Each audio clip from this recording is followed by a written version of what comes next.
Abundant evidence supports the anti-aging benefits of exercise. Even a modest amount of physical activity, just 75 minutes of brisk walking per week, has been associated with a stronger life expectancy.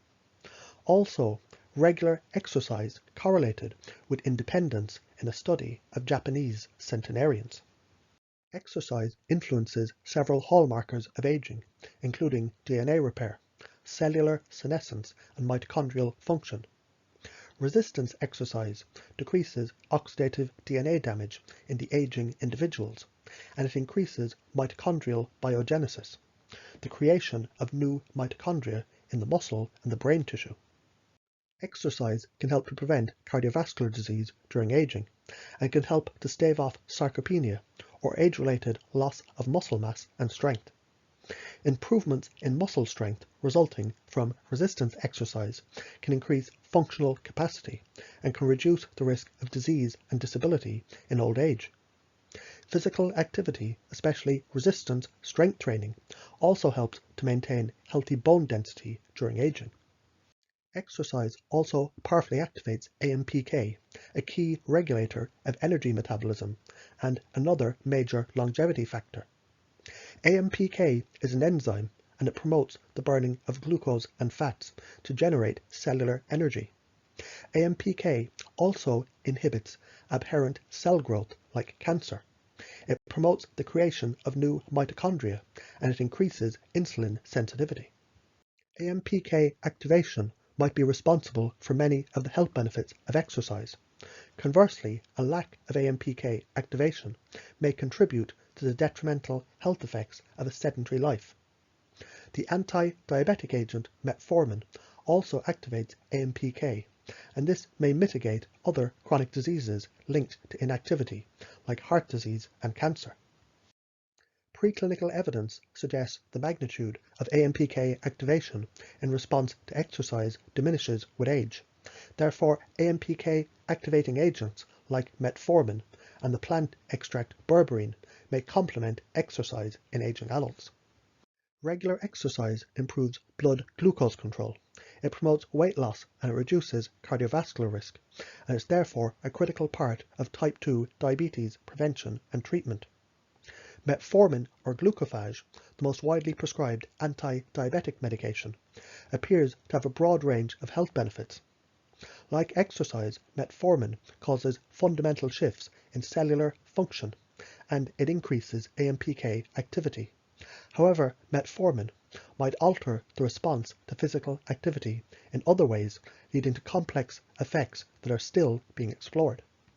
It's been proposed that exercise and metformin could potentially have additive benefits on blood sugar control, weight loss, and cardiovascular protection in diabetic patients. A randomized control trial in 10 insulin-resistant patients being treated with metformin found the metformin tended to enhance the insulin sensitizing effects, i.e. increasing the glucose uptake and the energy expenditure, induced by a 45-minute bout of high-intensity interval training.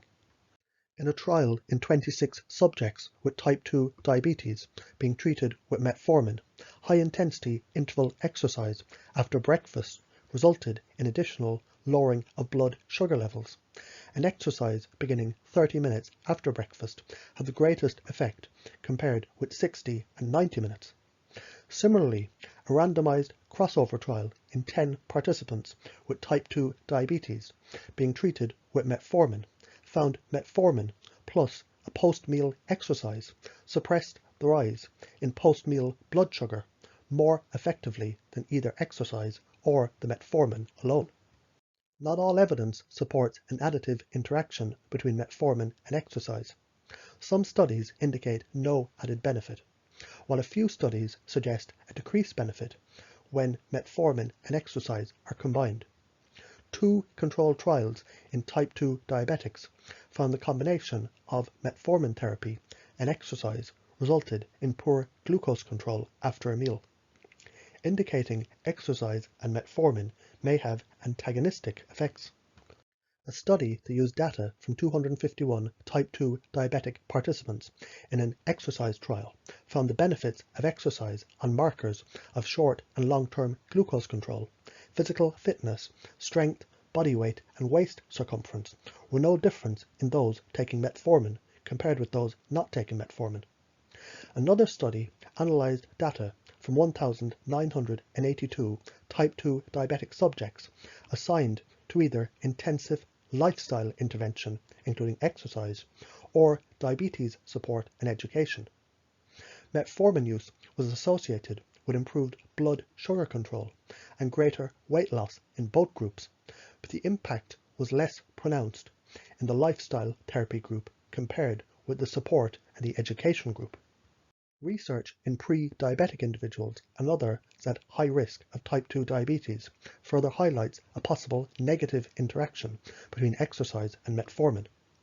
In a placebo-controlled trial in 53 adults who were at risk of type 2 diabetes, who enrolled in a 12-week aerobic exercise program, the metformin blunted the positive effects of exercise on the insulin sensitivity and the cardiorespiratory fitness, and it suppressed the exercise-induced rise in the mitochondrial energy production in the skeletal muscle.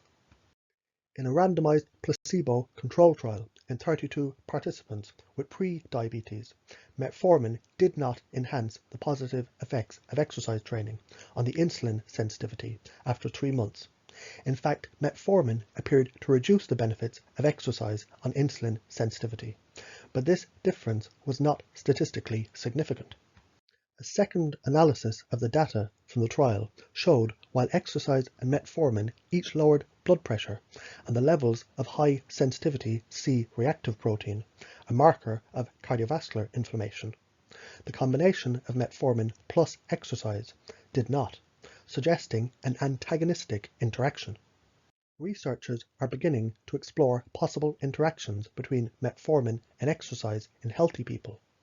A randomized placebo-controlled trial that included 94 healthy elderly subjects participating in a 14-week resistance exercise strength training program found metformin decreased exercise-related muscle growth.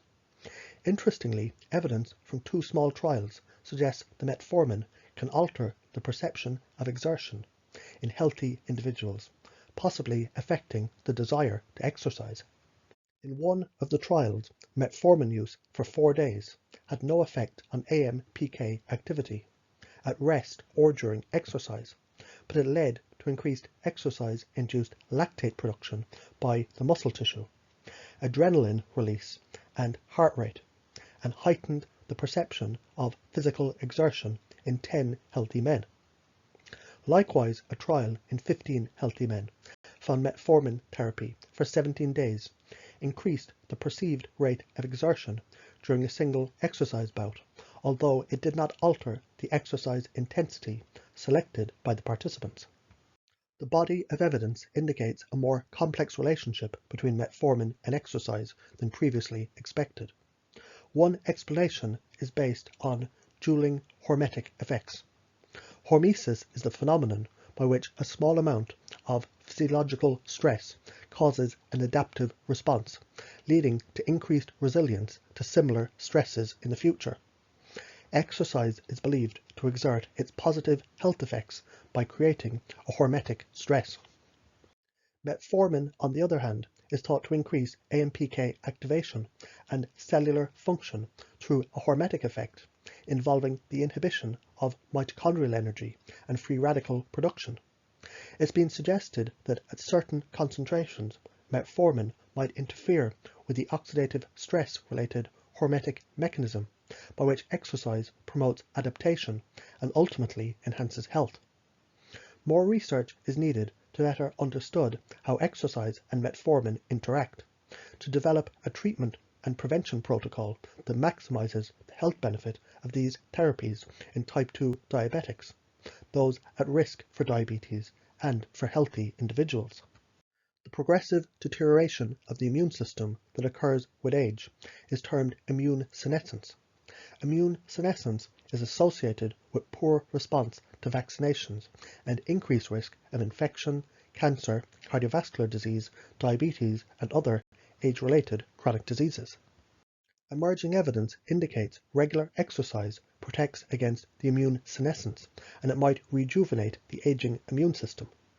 In a study in healthy male subjects, those with better cardiorespiratory fitness had lower age-related accumulation of senescent and non-functional T cells, a signature feature of immune senescence. Human and animal studies have shown that regular exercise favorably affects other markers of immune senescence. These include an enhanced vaccination response, lowered blood levels of inflammatory cytokines, greater natural killer cell activity, and better outcomes in viral infections and some cancer. Moderate to high intensity exercise, like 50 to 70% of the maximal oxygen consumption, performed on a regular basis, like 30 minutes 5 days per week, enhances the immune function and it lowers the incidence of chronic disease. Exercise improves several cardiovascular risk parameters, including blood pressure, inflammation, glucose and insulin metabolism, endothelial function, cerebral blood flow, and blood lipids.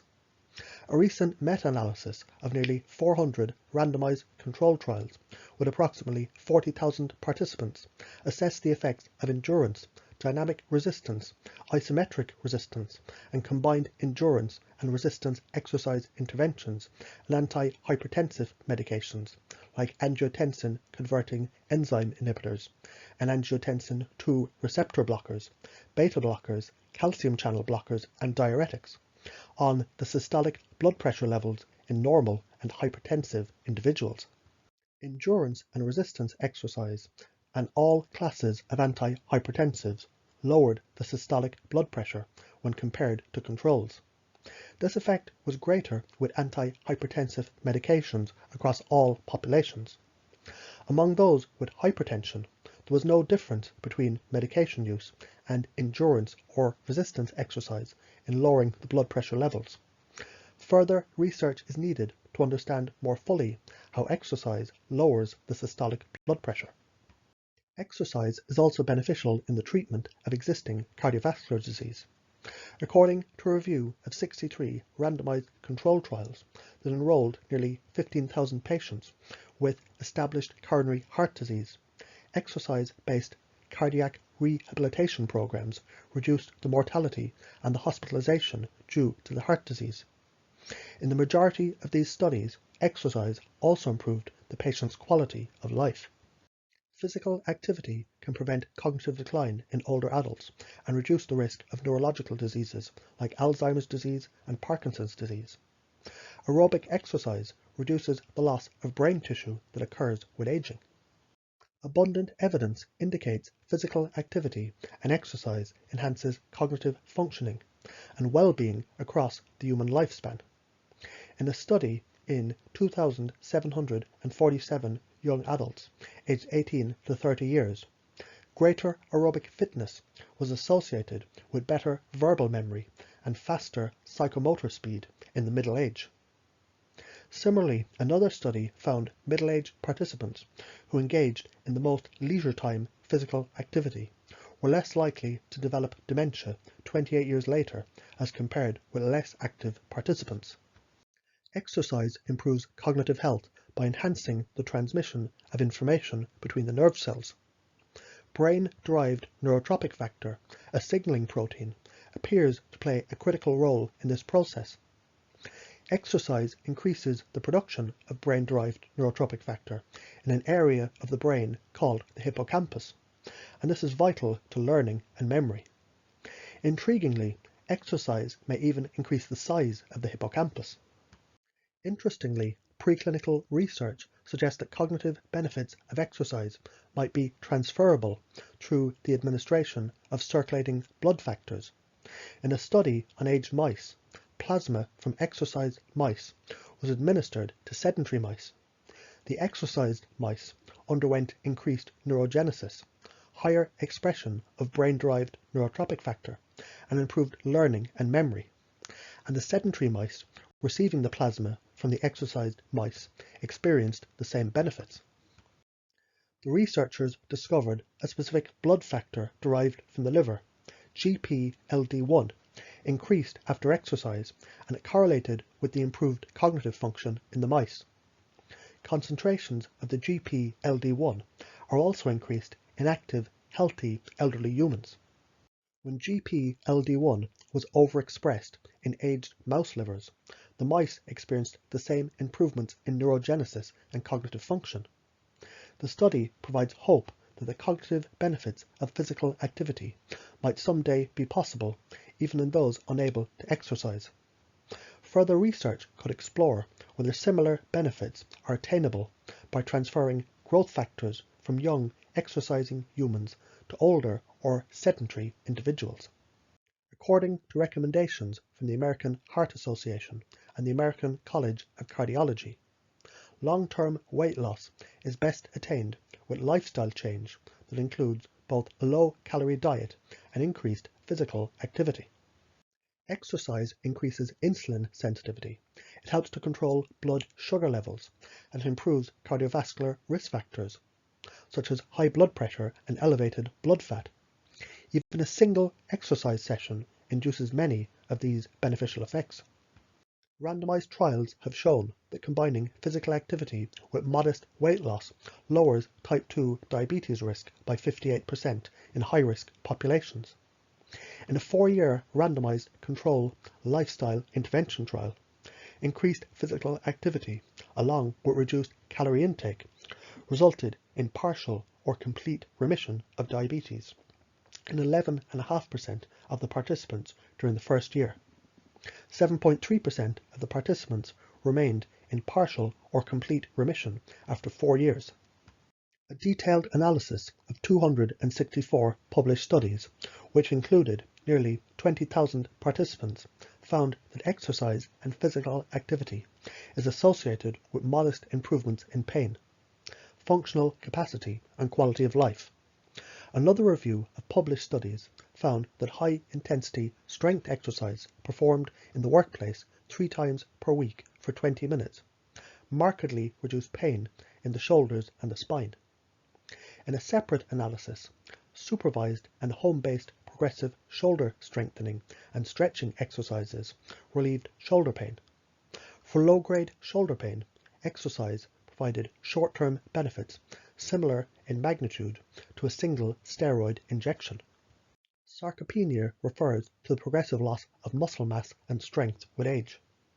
Osteoporosis is a condition and it's marked by low bone mass, increased bone fragility, and greater fracture risk. Sarcopenia and osteoporosis are both common in older adults. Increased risk of falls and fractures are linked to frailty, decreased mobility, and a higher risk of death. Physical activity and exercise training, including aerobic activity and strength training, increase bone mass, muscle strength, balance, and mobility. A review of the scientific literature found regular physical activity is the only intervention that consistently improves frailty and sarcopenia, as well as functional performance in older adults. Improvements in physical function resulting from exercise have been demonstrated even in the frail elderly, including those living in institutional settings. A regular program of both aerobic and strength exercise is recommended for adults as well as frail older people. Microbes in the GI tract play a critical role in human health. Increased microbial diversity has been associated with improved metabolism, immune function, and overall health. Disturbances to the balance of these microbes, including reduced diversity of the gut microbiome, have been linked to a wide range of diseases like obesity, metabolic syndrome, and inflammatory bowel disease. While a range of factors like diet and antibiotic use influence the gut microbiome, early evidence suggests exercise might have a positive influence on the gut flora. In one study, professional athletes had a significantly higher diversity of gut microorganisms than control groups. Dietary differences between the athletes and the controls may have accounted for some of these effects. A study in mice found regular exercise altered gut microbial composition. It improved intestinal structure integrity, and it reduced gastrointestinal inflammation. In another study in mice, exercise increased abundance and diversity of the gut microbiome, and it protected against a toxin-induced reduction in microbial abundance. Any level of physical activity is preferable to no activity. People who engage in even low levels of physical activity appear to have a 20% reduced risk of death compared with those who are sedentary. Every 10 years, the US Department of Health and Human Services publishes updates on physical activity guidelines for Americans. The most recent report recommended that adults get 150 minutes of moderate intensity aerobic activity or 75 minutes of vigorous aerobic activity per week, or an equivalent combination. In addition, strength or resistance training should be performed at least twice a week. The reports also indicate that more substantial health benefits can be obtained with 300 minutes of moderate intensity activity or 150 minutes of vigorous intensity activity each week. Older adults should target 150 minutes of moderate intensity physical activity per week, or as much as their health will allow. Balanced exercise may also help to prevent falls in older adults. Activities like yoga that develop flexibility, agility, balance, and coordination are encouraged for all age groups. Despite its vital importance, cardiorespiratory fitness is not included in ordinary clinical assessment. An urgent need exists to incorporate aerobic exercise testing alongside traditional measurements of blood pressure, glucose, and cholesterol in individual cardiovascular risk assessment. Cardiorespiratory fitness can be assessed by measuring maximal oxygen uptake, also known as the VO2 max, the maximum ability of the body to utilize oxygen during exercise. However, direct measurement of the VO2 max requires maximal physical effort, which is often difficult and might be unsafe for some aging individuals. Sub-maximal exercise testing is a popular and more practical alternative to assess aerobic fitness. This approach estimates the VO2 max by determining the heart rate response to sub-maximal intensity exercise, such as stair-stepping, cycling, running, or walking on a treadmill. These types of tests are accessible through fitness centers or sports medicine facilities. If you're interested in having a sub-maximal exercise test, you can check with your healthcare provider. In most people, cardiorespiratory fitness can be improved by performing moderate to intense physical activity on a consistent basis. Age-related declines in the level of testosterone and growth hormone are associated with a loss of muscle mass and strength, exercise capacity, and mobility in elderly men. In addition, aging is associated with the accumulation of body fat and insulin resistance. Diminished muscle mass and strength in the elderly are also accompanied by the rapid age-related decline in the hormone DHEA. Testosterone and growth hormone are potent anabolic tissue-building agents that increase muscle mass, but they act through different mechanisms. The combination of testosterone and growth hormone has a greater anabolic effect than either hormone alone. In fact, studies in healthy older men have shown that hormone replacement therapy with a combination regime of testosterone and growth hormone, but not either alone, increased exercise capacity and muscle strength. Collectively, these studies indicate treatment with moderate doses of testosterone and growth hormone is safe over a 6-month period. However, long-term use of growth hormone therapy might increase the risk of some cancers. People at risk for cancer should consult a healthcare provider before initiating growth hormone therapy, and long-term use might be unwise. In women, hormone replacement therapy using estrogen and progesterone might also enhance the effects of exercise.